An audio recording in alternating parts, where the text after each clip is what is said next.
I never thought that I'm going to say something like this, but I really start liking Beckett Mariner.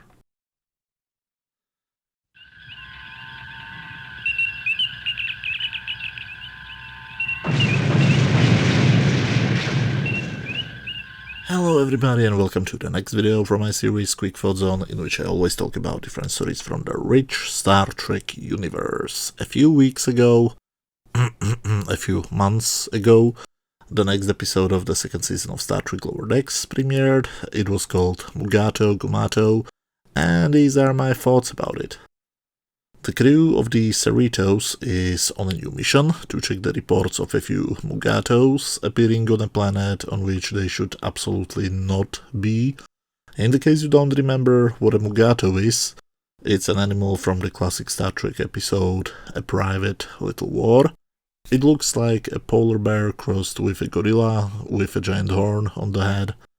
Originally, the creature was called Gumato, but DeForest Kelley wasn't able to say the word, so they changed it to Mugato, but still, both William Shatner and DeForest Kelley managed to say it wrong, usually as Mugato. It was never addressed in the original show, but this episode actually not only mentions it, but puts it into the titles. And now the official explanation is that those other words are just alternate pronunciations, which is perfectly reasonable. The story, however, starts as a season 1 episode, which is supposed to be an insult. The two guys are going to practice the pseudo-sport which the two Rikers did in the stupid season 2 episode, and as soon as they defeat Mariner, she goes crazy and beats them both up. And when I say beats them, I don't mean that she wins, I mean blood and serious injuries, which means that in a real Star Trek show she should be in prison, but the show takes it as a joke. I'm not here to be the joke police, I just say I don't find it funny, or I don't find anything funny in a woman beating the crap of two other guys and causing them serious injuries, and not getting punished for her crimes. This is, by the way, a common thing for all of the new Star Trek shows. People, usually women, are not only committing horrible acts, but they are also not being punished for them. So when the guys go for a drink, the barkeeper tells them that Mariner is a top-secret super agent and suggests that she killed the crew on her previous ship. The guys first don't believe it, but you can see that our cyborg friend is willing to believe it.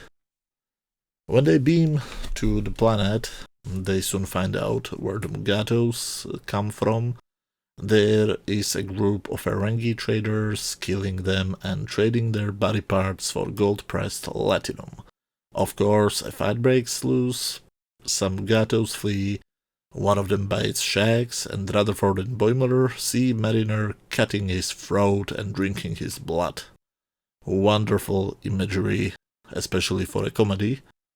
The funniest thing to me is that there are people online who claim that this show is for children.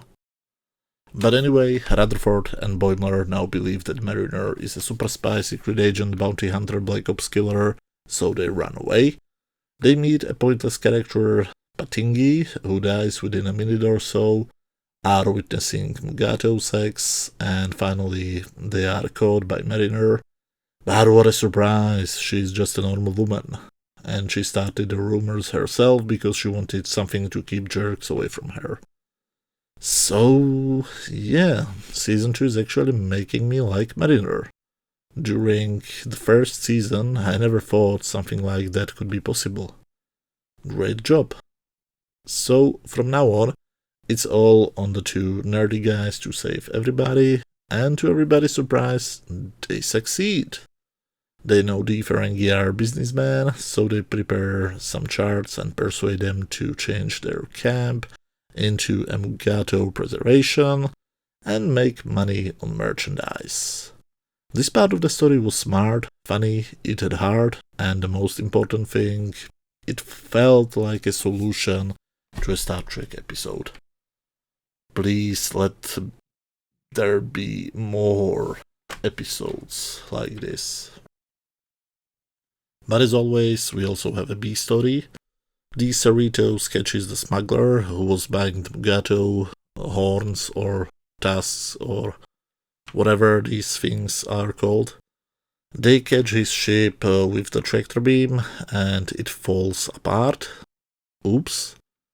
The embarrassed captain decides to give him a shuttle and her personal belongings, but then gets a call from her husband warning that there is a scammer in the region who pretends that the Federation ship has destroyed his ship and then scams them. So they catch him again and force him to work with the Ferengi and for the Mugatos.